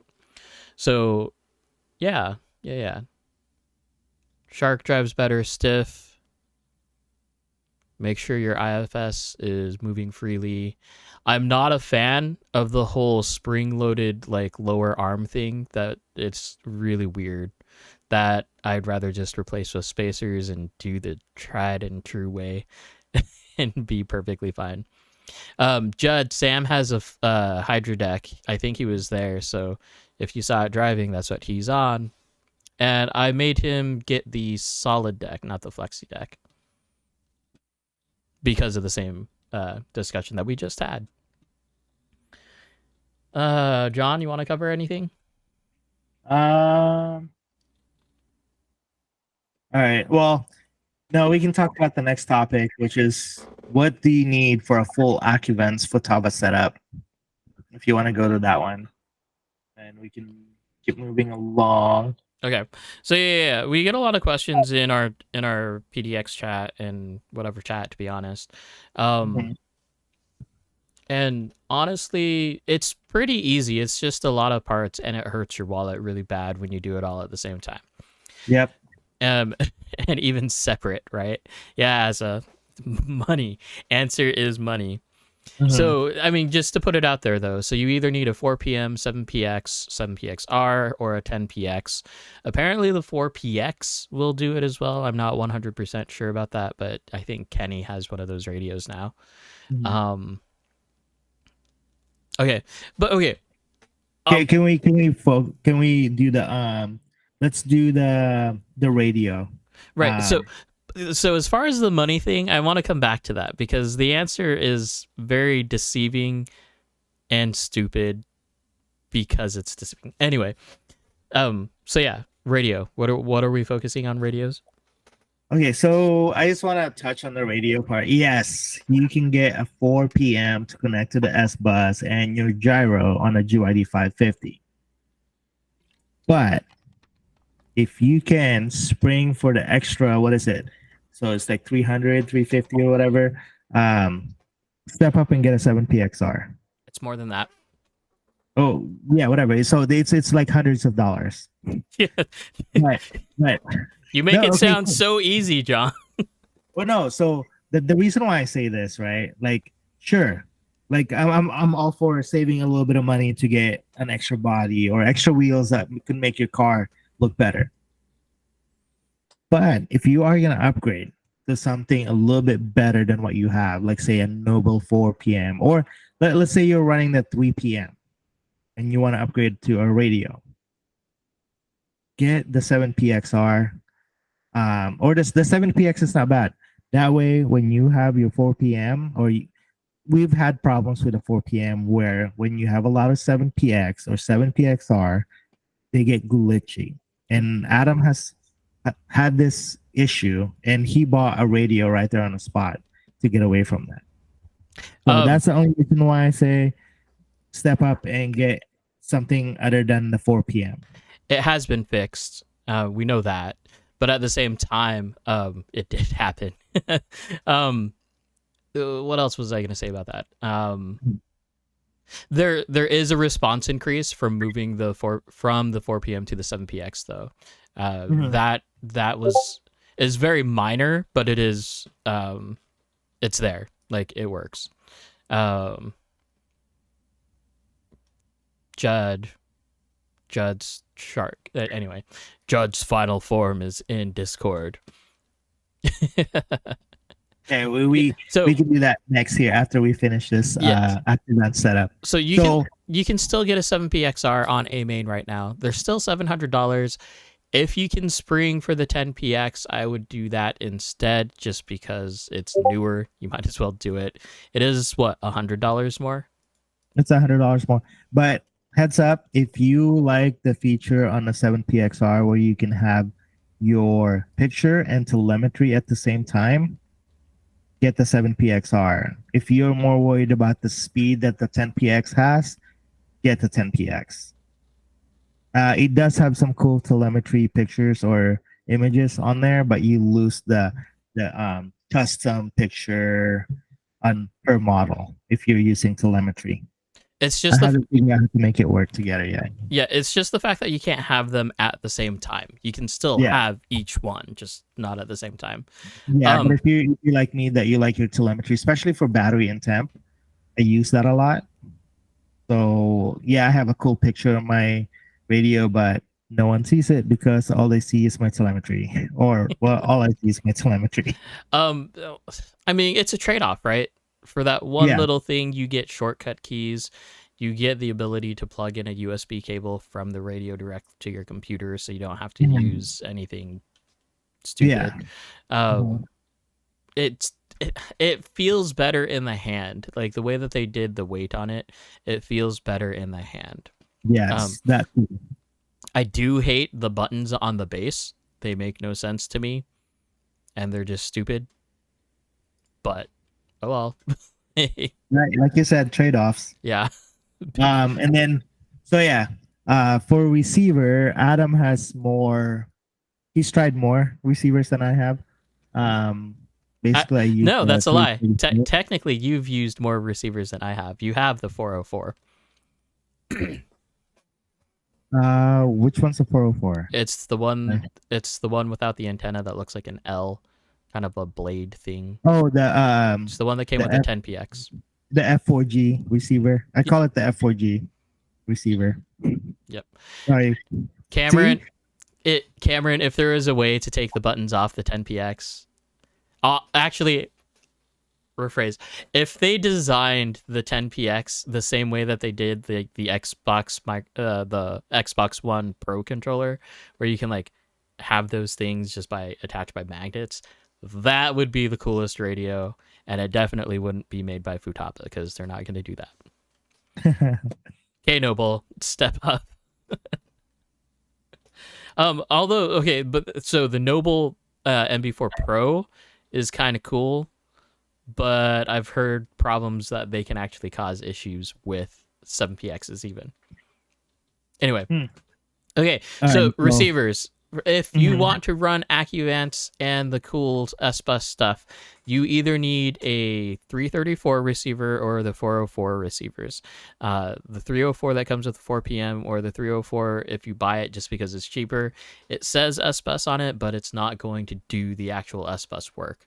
I believe you can do like the telemetry stuff, but other than that, it requires like the additional sensor. Just not worth it. Just get the 334. You can even buy the 4PM with a 334. 7pxR comes with one. 10px comes with a 404, which is still compatible with this. So that's receivers. The 334 needs to be running version 4 at least on the firmware. Your radio needs to be at least version 7, I believe. Yeah. Which we're on 10. We're on 9E right now or something like that. I need to check. Like that. It's been a while since I've checked. Like the problem is I'm getting to the point where if it's not broken, I don't fix it. So unless it doesn't work for the next ESC that I buy, then that's the only time I upgrade or update. Let's see. S-Bus adapter. So if you have an older S-Bus adapter, sometimes it won't work for the new RAD or the XX ESC. They need to be updated. Did you just get muted again? No, I was replying to the chat. Got you. I'm sorry. And I'm checking what software version we're on. Oh, gotcha. Yeah, so the S-Bus ones are weird. So if you have a new plastic one, and you probably already said this, it doesn't need to be updated, but if you have an older ESC, it doesn't. That needs to be updated for that. Yeah. Okay. 404, I haven't tried to see if the 404 will work with a 7pxR. I thought you did. I thought that was like the first thing that you did. No. Oh, I'm sorry. In regards to the question. Oh, yeah. So the question is, does the 404 work with a 7pxR? No, I don't know the answer to that because I never tried it. I had a 10px and it came with one. So, yeah. Time to get your SD cards out, you guys. We are now on version 10.1 for the 7px, 7pxR, and version 6 for the 10px. Cool. The last time I saw it, it was on version 2, John. Really? Yeah. I think I'm on version 5, but I'll check. And if we want to do a rerun on how to do like the SD card, then just let us know and we can do that. Like, actually do it. Yeah. Okay. AccuVance ESC. So, I mean, the biggest is the Harvest, RAD, XX. Yeah, the biggest question is which is which and why. And honestly, like, realistically, you don't need anything more than a Zarvis, right? I don't feel like I need anything more than a Jarvis, whatever we want to call it. Mm-hmm. The advantages of the RAD and the Zarvis XX, well, going up, right? So the Zarvis is supposed to be their top dog with the most power, like capabilities, right? We don't know that because they never put their numbers on the website. We just know it's supposed to handle that much more. Yeah, and also for the XX, there is 2 fan ports on there instead of 1, like the Rad does. Yep, and the Rad and the XX both have reverse polarity protection. Yes, which is pretty huge if you are running bullets. Yes. The Zarvis does not have it. The Zarvis comes in at 185, the Rad comes in at 210, and the XX is 265, 280, 280, I think. Somewhere. Oh, where is that at? That's not what I've seen. But it's only for a few okay. AccuVance ESCs. Yeah, like honestly, the ESC is the most expensive part, but it's kind of like what you add on to it, which makes everything hurt, if you ask me. Yeah. The capacitor. The updater, which if you don't have a friend that has an updater that's local, then you might as well get one, or just get one so that you know that you can have one, right? Mm-hmm. So yeah, it's you gotta have an Atom for the updater tool. Yeah.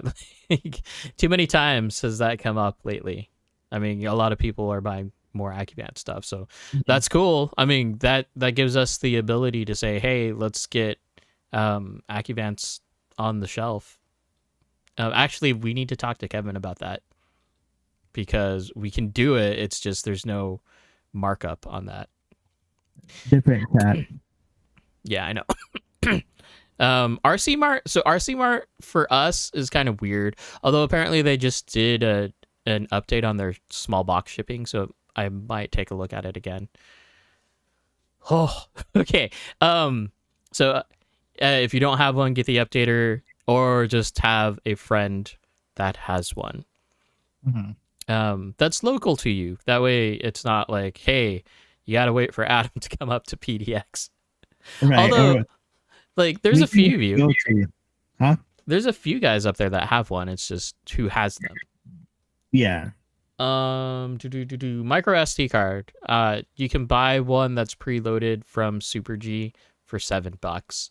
So honestly, if you're buying from Super G anyway, then you might as well just do that. Yep. If it's $7, just buy one. It's worth that. It's worth not having to like wait for Amazon or have to spend $20-$25 on like a 32 gig. Now it is interesting because I was looking at the USB the other day, or the SD card the other day, and it does actually have a little warning for the 4PM that it says some of the 4PMs that are out there in the world will not update, and I had one of those.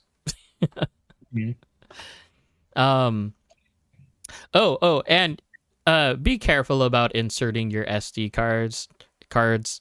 Make sure you find the hole and insert it properly, because the other 2 weeks ago I put Jake's SD card like above the slot, so I shoved it into the radio and not actually into the SD card port, so he had a SD card just jiggling in the radio freely for a while. Dang. Okay, but Judd, okay, here's the thing. This is exactly what John was mentioning. Is it broke? Did it stop working? If it's not broke, you don't have anything to worry about. Like, the updates for the minimum requirement is so far past that, yeah, we don't need to care about like the 7PX stuff. Oh wait, you bought a used 7PX. Okay, maybe not. Have John help you. He's local. Right. If anything, it's just taking out his SD card and just throwing it in your. Oh wait, no, you have a 10PX. Never mind. Sorry, Judd. Actually, I'm using that same SD card though. Oh, okay. I think. But either way, I have SD cards. We can work something out. Okay. Next topic would be This Is All You. Okay, so for a lot of you guys, because you always come like and ask like, oh, Judd, you're fine then. 9E is fine. I'm on 9E. But you guys come up and I'll either come up and ask you, or you'll ask me, hey, how do we get this going on my car? Blah blah blah blah blah. One of the apps that I refer to a lot is called the So Dialed app. No, this is not sponsored, but I do use the app. I don't pay for it. I just use the free version of it, but it is an app that you can download on iPhone. I think it's available for the Android marketplace or Android app store as well. Yeah, like you can even find the MD1 setup sheet on there. But it has a glossary section, and the glossary section is actually really, really, really cool. There's both a section for off-road and a section for on-road. And the whole idea about using this glossary is that it gives you the idea or the basic definitions that you need to work or to be able to work and understand like the ideas of, let's say, shock angle, because that's what I pulled from the app. So let's say, well, here's what we pulled from the app. So the angle of the shocks can have a wide range of impacts of handling. Inward at the tower, so we're talking about the tower itself and moving it inward. The spring becomes more progressive, aka softer initially, stiffer when compressed, more responsive, less side traction. For the front, smoother steering response, easier to drive. For the rear, more mid corner traction, which is why I would usually always tell you guys, like, if you're having troubles with corner speed or just maintaining through the corner, lean your shocks over. That's the easiest way of saying it. And instead of just like going down this whole spiel of things, I just wanted to make you guys aware that it exists, because it is an app. Everyone has access to it for the most part. But this is kind of what I refer to a lot of the time, like subconsciously, or like when I'm absolutely bored and want to know a little bit more about it, like anti-squat or anti-dive as they call it, or pro squat. Pro squat's not even like in there, but it's kind of the opposite of anti-squat. So yeah, good tool, good app, good information that's there. So like, I'm not tired of you guys asking me questions, but this is a place where you can go get the answer for yourself. And even like, it will take a few times for it to like settle in and like make sense just from reading the words that are there. But at the same time, the more that you take, like if you take a day and like just try these different things on your car just to confirm them, then it's like, it'll be easy, right? Just like that picture that I posted a while back ago. Like if your car is understeering or oversteering, same idea. Like keep it on hand. I have that picture on my phone ready to go. Again, So Dialed, the app is on my phone ready to go. Okay. Any other questions? John, do you have any other questions? I do not. Okay. I think I'm on the wrong chat. NWRC Drift Talk for the Discord. Are you talking Yeah, about? I'm on there now. Okay. I'm trying to find the roast my car one. There you go. I was in the wrong chat. Oh. All right. We've got You want to roast Judd's car real quick? Judd's final form. I was watching a Dragon Ball video today about how Mr. Popo is actually like Ultra Instinct and could probably beat down on Goku, but that's for a different day. Actually, that's not even for this video. Random things. Okay. Let me see if I can plop Judd's car up here. I want to do this.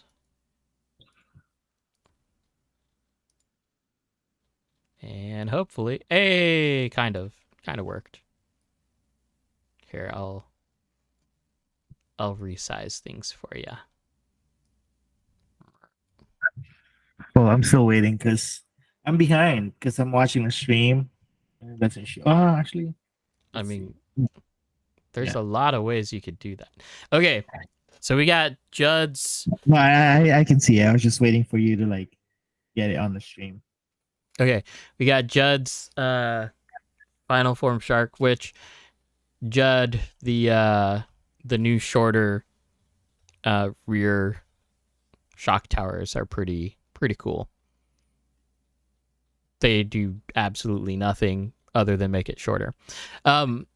So a few things that I noticed about this car is the whole IFS thing. I think that's kind of like the biggest problem that I've seen on this. For one, I do believe that there's just not enough clearance for these big bores.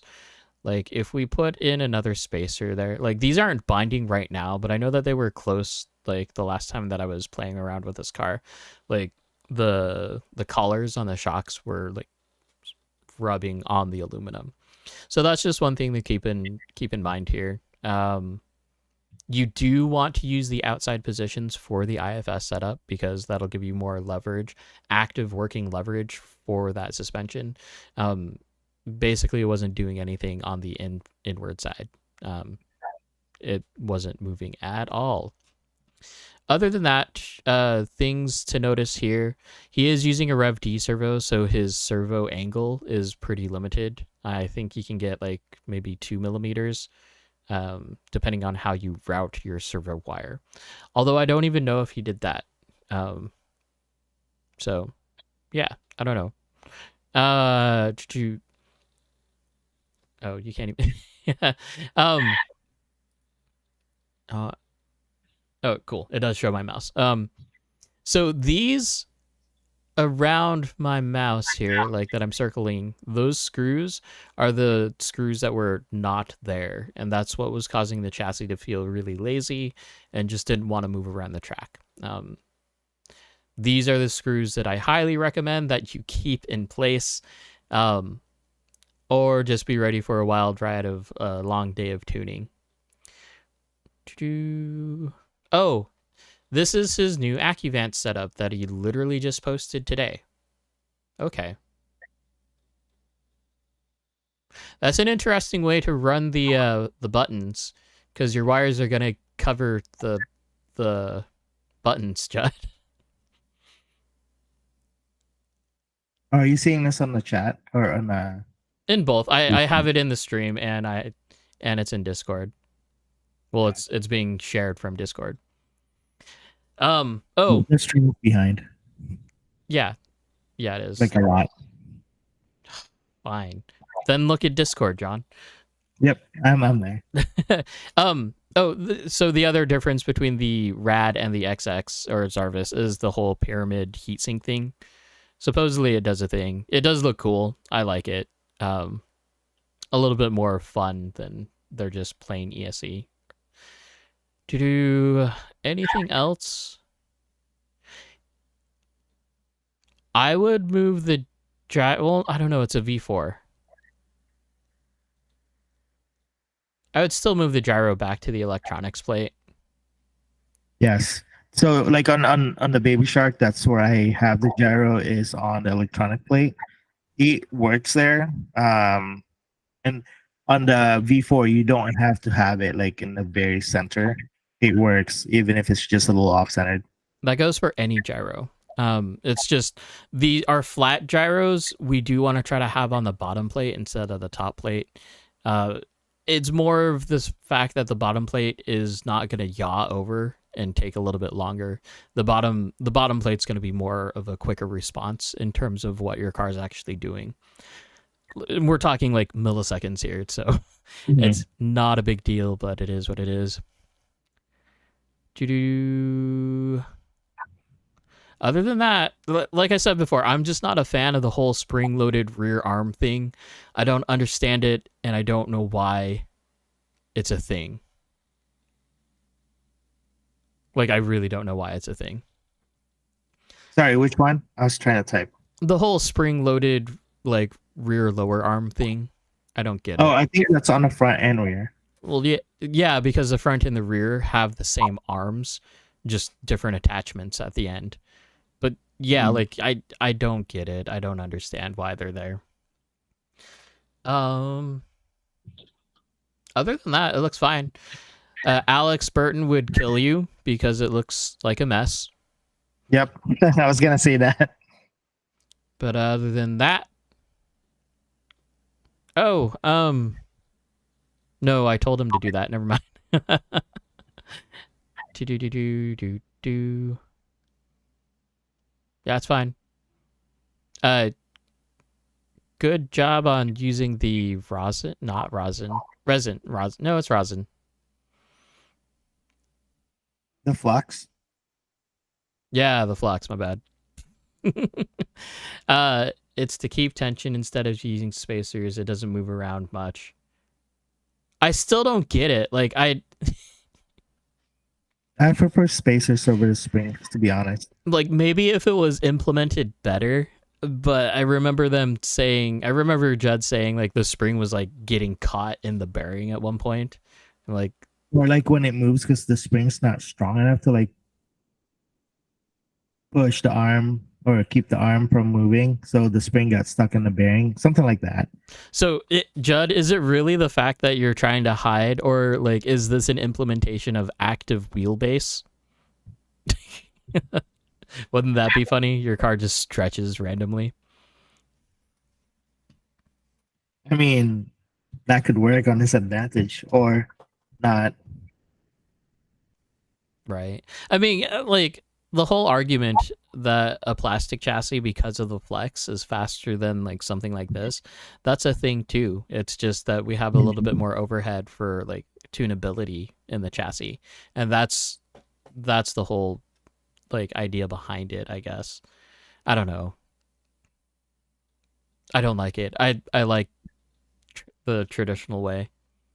It just seems way better. What is this? Whoa. You're fired, Judd. You're 100% fired. Something's going on with the FD award thing. People are pouring champagne into their boots and they're gonna drink out of it. What FD stream are you watching? The Chelsea Denofa one right now, if you look on his page. Oh, They were on podiums and they're pouring champagne into their boots and they drunk out of it. Okay. It's random. Did you see Judd's wiring? Yeah. You mentioned it that Alex is gonna kill him because it looks like a mess. Yeah, I'll just let Alex like finish you off. Like, Yeah, right.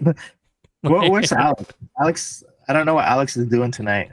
But he's missing out. I'm surprised he's not messaging Judd right now. Hey, bring that over. I'll solder it. Judd, thanks for being the actual first roast my rig chassis.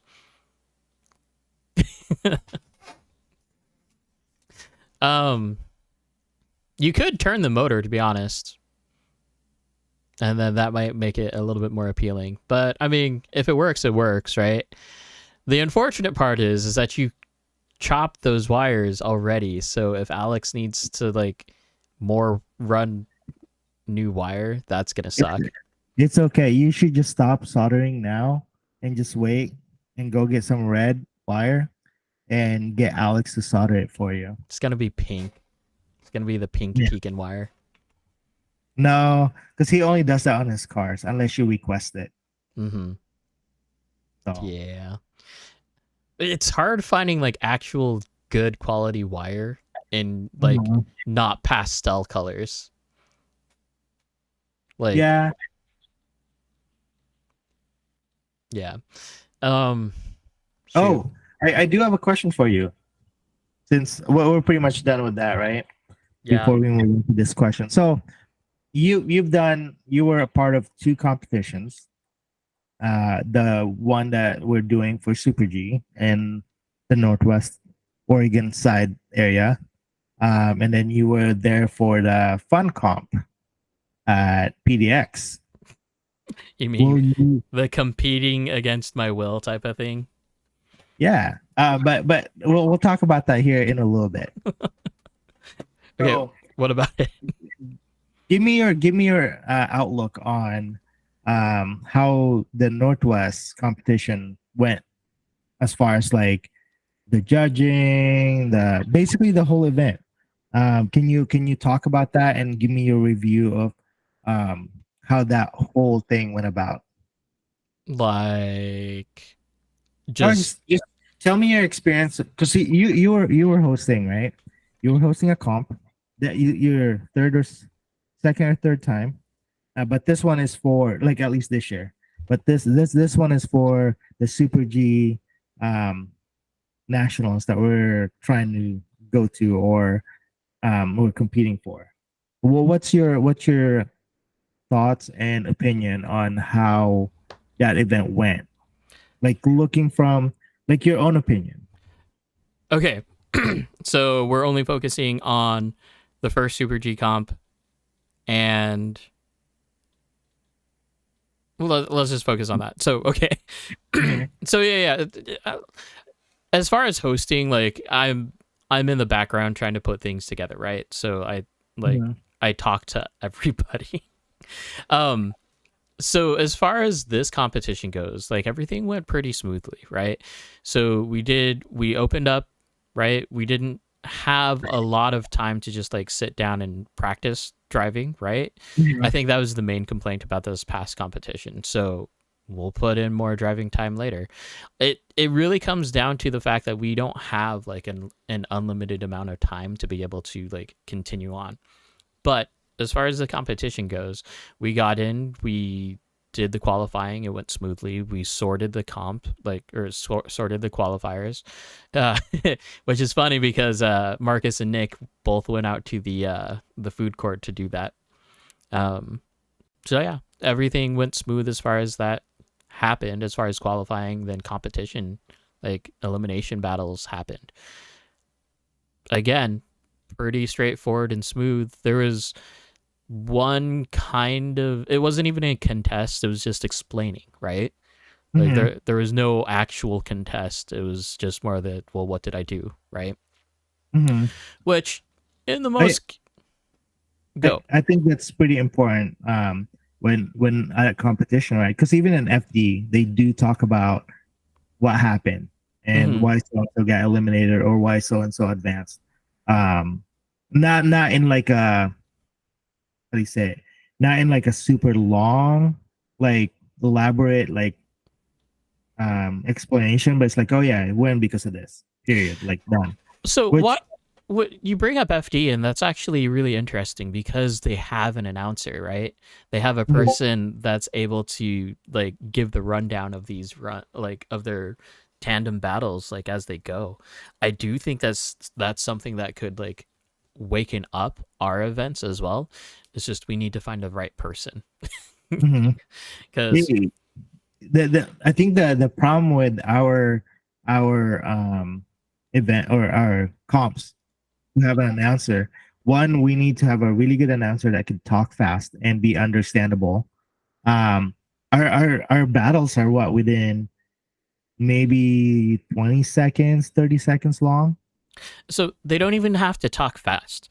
And the reason why I say that is because when we were doing the phone competition at PDX, um, like I was over by Kevin's phone that was doing the live streaming, and I was doing like small time announcing. Right, Mhm. I felt like a golf announcer because I didn't want to be like very loud while doing it, and there's no point because I didn't have a microphone or anything like that. Mhm.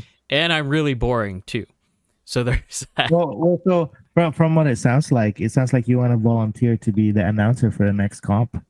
Only if you could like figure out how to get me hyped up and like wired for that 5 hours I need. But That no, is, no, we can get some controlled substance to like get you all hyped up. no. And so the funny thing is that like Wait, I would legal controlled substance like coffee. something that would, well, I don't know. I don't know. Anyway, yeah, like I do think an announcer would be beneficial to our events just because it's a lot of sitting and just watching. And a lot of time it's not even watching because you even get bored of watching, right? Mhm. So that would help out. Um But as far as like the battles go, battles went fine. Competition was fine. We won Serial. The we got Serial and Plax, which always keeps it lighthearted, right? Mhm. And I'm like it's not serious yet either, right? Yeah. Like as far as the whole seriousness of the Super G competition, everyone is still keeping it light and cheerful. Like Mhm. none of the drama. We But had I think that's why our first comp for the Super G event or the Super G competition um, was successful is because everybody that was there respected everybody. The judges explained everything super well, and rules were actually enforced. The competitors were respectful of each other and of the judges' call. I think it was there. There was that the feel was different compared to the first Super G comp that I was actually a part of or as a judge. Um, it was more um, there was experience behind the judges, and all the judges were actually have drifted or drifted a real car or has been around the scene of RC drifting for a while. Um, so, but yeah, like it was just overall great crowd, great like spectators, competitors, judges were great, the organizers were great. Um, so that's my take on that. Um, so fun comp. It's definitely a different format from the Super G comp, right? Um, nothing go ahead. nothing that we haven't done before though. We just felt that it worked better that way. One thing, Cameron, I don't know. The scores have been submitted, but yeah, I'm wondering when they're going to update it too. But back to PDX. Okay. Uh, fun comp. It was a weird style for me to do it that way because it was like basically our own thing. We didn't want to be like, oh yeah, this is another Super G event, or copying Super G. The rules for the comp is similar to the Super G event. Um, we kept it similar or the same. The judges did really well judging that one as well. Um, the fun thing is, or the weird thing is, like being up there competing instead of judging. It's nerve wracking again. Like it kind of added to the fun aspect of being at a comp versus like judging. I mean, don't get me wrong, judging is fun and it's hard. It's a lot of hard work, but competing was a different thing for me. Like, um, I was nervous. My hands were shaking while battling. Like my first battle, I was shaking. Like my hands, my radio was literally chattering on my fingers. So I was like, "Holy crap! I've done this before, but why am I so nervous about this one?" It Um, it wasn't until like the second the follow for me, right? Or whatever, the second lead follow of that first battle for me. I'm yeah, like, "Oh, now this starts to happen." Well, crap. It is yeah. what it is. But it was cool that like we knew everybody. Like it's our group, right? Like it's the guys from Northwest. It's the guys from PDX. We've drifted with everybody. We've DS with everybody. So that was pretty cool. And then I like when I was trying to hand you my controller when we were gonna battle, like I was like, yeah, if he switches, we'll switch, but it's no big deal, right? Just like it's a fun thing. So like the nerves calm down a little bit. Yeah, like Yeah. we should do that, but we need to do that with like a really close crowd of It's a people. different, well, yeah, close crowd and like different comp. Like yeah, it's fun comp. Um oh, I was gonna ask you, what did you think of having a team tandem? Being the first one was a little bit unorganized, and then Kevin did some weird liberties, which like it was cool that he like was interacting and like getting like his votes in, right? Because that's what really matters since he was the Yeah. team tandem judge. Yeah. um yeah, I think if we do like a full-on final bout replica, that it'll end up being pretty popular. Like it'll be fun. It's just I mean, I think that the cool part about that too is like people tried. People have Matching matching bodies. painted bodies. Yep. Um, like there's two teams that had the matching bodies, and well, what's funny is the names are pretty close to each other. I think it was Midnight Suns and Afternoon Moon, which was kind of like, oh wow, okay. What was the other one? Well, there's Ice something. so Icy Boys, which Yeah, is an Icy Boys. actual team for Final Bout. Oh, that's right. It's Mhm. Marcus's team. Yeah. Yep. And then we had Team D Style that we stole from Team D Style from California because one of our member is from California and he was part of that team. I couldn't think of a name, so we're just like, hey, Team D Style, and it's like, yeah, sure, why not? You know, I honestly thought that was your idea. No. So as much as the credit would be fun, that's actually just something that was already there, and I didn't want to come up with a new name since it's a new team. I didn't want to be like, oh yeah, we're gonna be Team Speed Style, like you I know. mean, but you could have. I could have, but since it was like that team we literally put together just right before Team 10 or just before the actual comp started. No, no. Right. You should be same team next time, right? But instead of D Styles, you need to be D Likes. D likes. No. Well, I mean, so okay, so about the team thing, right? Like my teammate that was supposed to be my teammate couldn't make it, and since that teammate couldn't make it, the other team member in that potential team wasn't gonna do it anymore. Team So Lambo. so I was like, okay, cool. Then I guess so like I was like, hey, you guys, I asked James, I'm like, do you have a team? And then Kenny showed up late because I guess Kenny was supposed to be part of that team or something with I guess Kenny asked James if they were gonna do a team. But it's just one of those, hey, wanna be it's kind of like going to a playground, right? Like playing basketball or pickup games at a playground and be like, hey, you want to be team? Like you just point at people and be like, you want to be part of the team, and then you just go do it. But yeah, it was it was interesting. It's definitely like the fun aspect of that comp for me. Just because you're driving with people that I've driven with them a little bit, but not in like an organized like, hey, let's keep the tandem smooth and this and that.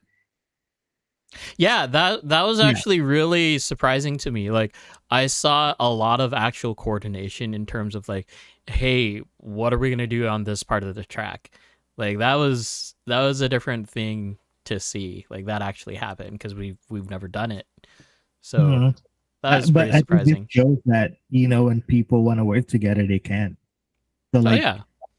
it's like, oh, this is interesting. Like you put it out there, you put the idea out there of like having a team, and people will show up as a team, Dude, which is cool. you know what pushed my buttons today?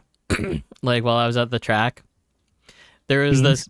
there's this old guy that came up, like him and his family, and they're checking out the drift track. The kid that's there is like, "Oh, this is cool," and then the old man that was there is like, "This is all that they do." I'm like, "Oh," it's like I want But to that give you you my get that, radio so much right now. yeah, but Ah. that's you get that a lot with everything. Like you like for your job, your car, it's just a Toyota or it's just a hatchback or it's just like we get that all the time. I like honestly, I got to the point where I don't even care about those guys. Like it's just sure, you say what you say. But when we're smiling and we're having fun, with the group of guys that we hang out with, and it's a genuine like happiness. That's all that matters. Right. No Or joke. you get that kid that's like, it's their first time drifting with everybody, and they're super stoked about it. So we had one of those last night. Hey Brian, if you can get Steven, have him shoot me a message. Yeah, totally love to have him on the show.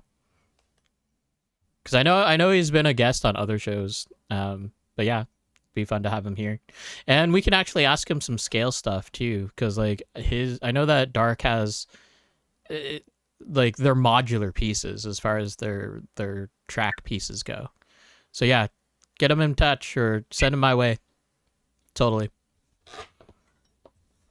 And we'll do we'll add another episode to the shop owners list, which I mean we can actually grab Kevin, see what he's like thinking of all this drift stuff, get his opinion. I did bring that up. We can have a chance like that. We just need to give him time. Saturdays are gonna be rough to like do a full on like hey interview, but we can do some sort of like if we film it before, Yeah, and then we can like add it on or something. So, yeah, like an actual a real show. Yep. Yeah, we can do that. As long as you edit it. I don't Once want to edit. it, Yeah, I don't want to edit. yeah, that's fine. That's why I'm doing live streaming. That means I actually have to like try and learn how to edit more. Instead of like the Instagram reel edits. It's just listening to your own voice so much. That's what gets tiring. But okay, hey, it's 10:05 you guys. Are there any questions in chat? If so, let them be heard. We'll give you 30 seconds.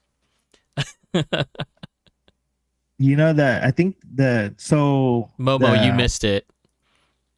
Like, the the stream is it's a pretty good delay because it's just now showing the Judd's car.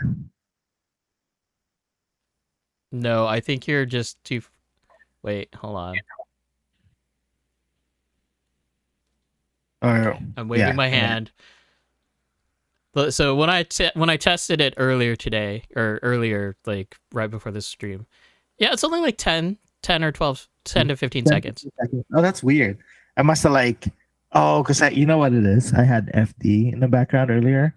Maybe like it scrolled back when I scrolled back on FD on accident. Maybe. Because they're on the same window.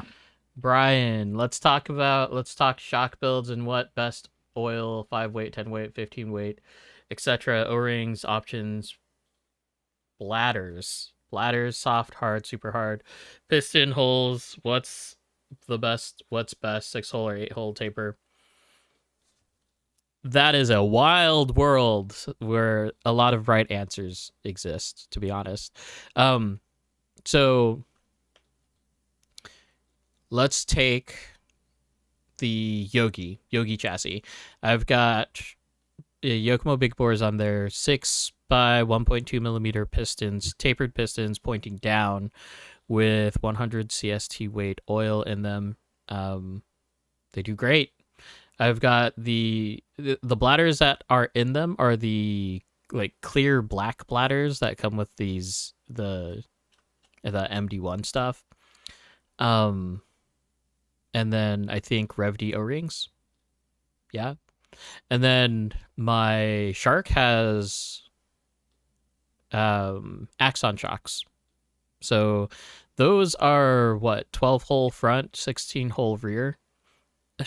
So lots of shock there. Yeah, honestly, if you do want to watch a good video or a good stream about shock tuning, there's one that we had in December, I think it was. Somewhere around there. Yeah, it has Rob Nick on it, and we kind of go in circles in terms of how to build a shock, but there's no right or wrong answer, right? Like regular size shocks versus big bore shocks, it doesn't matter as long as you do it right. So we can spend all day like and like the if this then that type of thing on there. But yeah, go watch that video. It should answer a lot of those questions. As far as oil goes, like if you see people drilling pistons, it's probably going to be 10 weight or 15 weight. 5 weight is for kind of like reserved for those who just leave their piston stock. I think Austin, because of Mike, is running 6-hole 50 CST in it. So he's really, really light too. Honestly, I've come to the fact that like there is too much rebound or too much like you can have too soft of a shock. That is a real thing. So just be mindful of that. Chris, I finally got my Rev D springs. Now just to figure out what to do on my Yoko big bores. If they're big bores, drill the pistons or get the 6-hole pistons. Rev D O-rings or the blue O-rings, or no, that's it. And black bladders. That's about it. Bladders. Yeah. Cool, Brian. Thanks for having him message me or message us, either one. Yeah, Yoko pistons, Chris. You can buy them so that they're already done for you. 6 by 1.2 millimeter holes is what I'm using. They also have 6 by 1.1 millimeter holes. You can do the whole racing thing where you have like the larger pistons in the rear with or holes in the rear, whichever you want to do. Okay. Any other questions? Next 15 seconds. If not, then we're gonna close her down. Right, countdown. For those of you who are in the valley and down by Northwest, I'll probably be at Northwest tomorrow. They should still be open because All day? I think so. Yeah, Okay. Chris, I'm not a complicated man. I'll just DM you. I need to get my soundboard on and so I can play around with that during stream. Finish him. I'll just start over from the beginning. Okay. All right, you guys. It's been fun tonight. John, do you have anything else that you want to say tonight? No, I don't. I'm good tonight. We'll do some. I kind of want to do something different next week, but we'll talk about it, and then We are doing something different I'll next see you guys week yes, we're competing next week. at a car show. Yep, at a car show. But yeah, let's Have fun. Keep it real. Yep. Get better. Let's see you guys up the track. Get some doors. Don't actually hit the mini car, please. It's a hard body, and I don't want to spend $100 to replace it. If you do, make sure that you have a Making Buddy sticker like ready on hand and ready to slap that on the body. Anyway, Just remember, it's a hard body. It will destroy your body if it ever hits it hard. oh, and Mitch said it. Don't forget to like and subscribe. Oh, wait. And share. Yeah. Oh, and hit the notification bell. Hey. There we go. All right. All right, guys. It's Good been night. fun. Later. Peace.